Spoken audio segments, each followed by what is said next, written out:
if the required local effort changed the way we treat federal impact aid and the state looked at all of it, you are correct. Well, I don't think it's looking different because if I remember correctly, the reason some of these are at 100% is because those particular districts currently do not have a required local effort. So if we were going to treat everybody equal, then we'd have to do one of two things. We would have to not count federal aid at, impact aid at all as part of the formula, or we would have to make everybody at 100%. So I don't think we're necessarily the only thing that's changed is with no required local effort, then everybody would be at 100%. And I guess my point is that the state's not necessarily looking at a $220 million difference.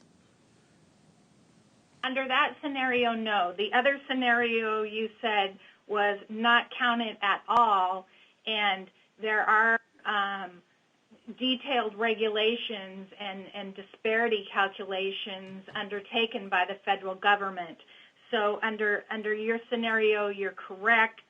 If it was not counted at all for any reason, then none of that funding would be taken into account by the state, and instead of reducing the amount of funds needed from the state, it would actually increase the amount of funds.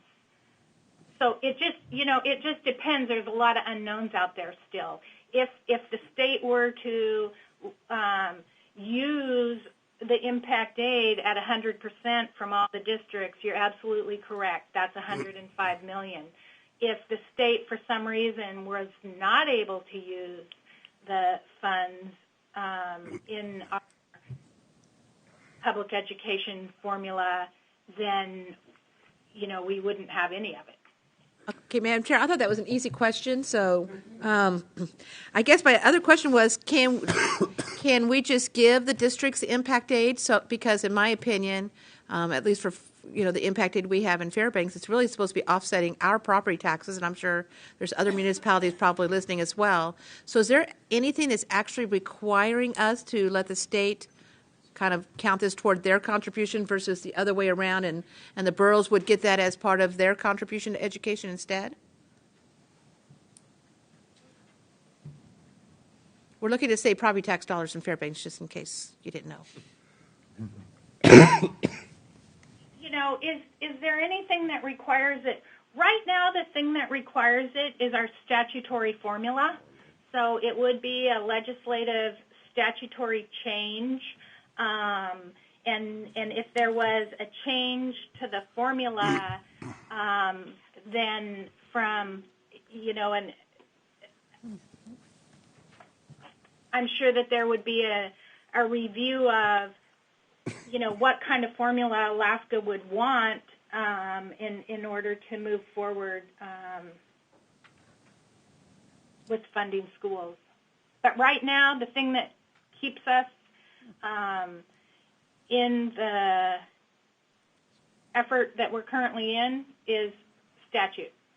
So I just want to clarify this, Madam Chair. I'm not trying to.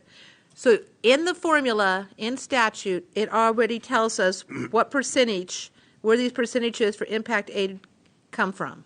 Because that's not what you said at the very beginning.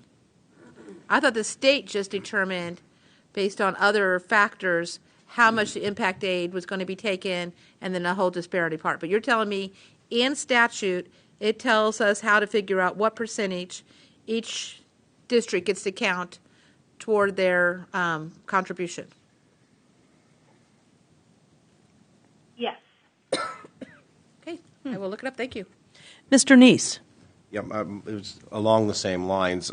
We had somebody testify in front of us last year that basically said the federal impact aid was their property tax in unorganized areas. So it seems sensical to me, if that's what it's intended to be, that you would want to give it back to the district in that area directly instead of passing through your department. It just seems like running it through the formula.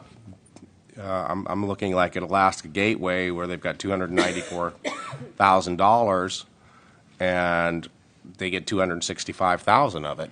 It sounds like you're losing money going through the system or the formula, where if you directly sent it to that district, they would get more of it. In Anchorage, it's a bit of a wash at 50%, because the people in Anchorage are very generous to their school district, and the minimum required local effort makes them more generous.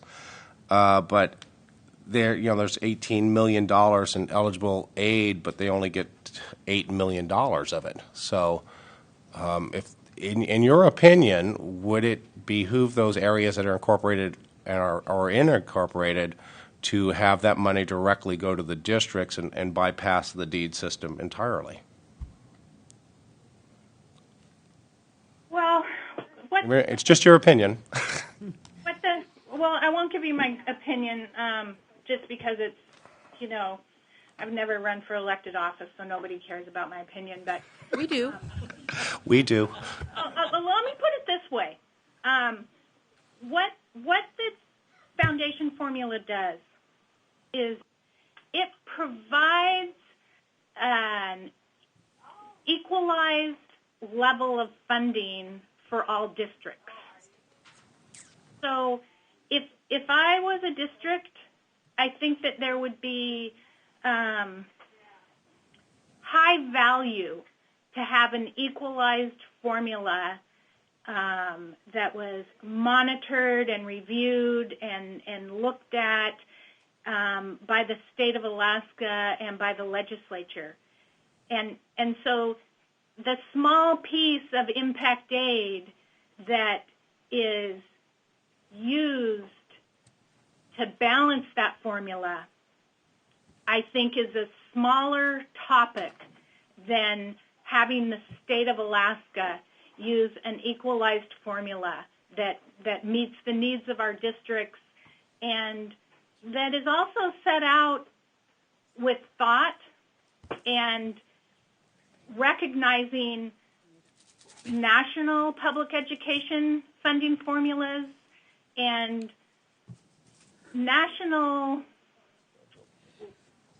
legal proceedings that could come to states around their public educational formula. Our formula has withstood legal review, and so it's not just the impact aid. It's having a formula that meets the needs of the kids in the state. And I think in some ways the impact aid is just a piece making that formula work. Thank you, Elizabeth. I know that we had some conversation about this with Andy Baker, and I didn't know, Andy, since you're online, did you want to weigh in on this conversation? Just thought I'd ask. Representative Wilson. Thank you. Hold it. Andy had to take himself off mute. Go ahead, Andy. Yeah, I won't add right now, but as you say, I had lots of questions about it, and so I think I'll just save that for a little later. Okie doke. Representative Wilson. Thank you, Madam Chair. Going through this chart, if Ms. Noodleman can just clarify something, because she said it wasn't a whole lot of money. So if you look under it says eligible federal impact aid. So that's my understanding. That's what actually comes to us from the federal government. Can you then, on the deductible impact aid, is that how much goes to the districts, or is that how much the state keeps? What does that column represent? The deductible impact aid is how much the state uses to fund basic need. The state's portion of that they keep. You could say that's what the state keeps, is the $70 million. Okay, so Fairbanks part that they don't get to themselves to offset their property taxes, because I think we all agree it should go to educate the students. I want to make sure that's clear, if that's not the point. But, for Fairbanks, that's $6.8 million, which that, to me, is substantial enough to fight for. So I just want to make sure that, because these are some large amounts that are there. But I do think it has more to do with the disparity of the federal government and making sure we're keeping everything even than it does statute. So I think Mr. Covey might be able to help us here. Go ahead, Mr. Covey. Thank you, Madam Chair. Elizabeth, perhaps you could help me out, but it's my understanding that the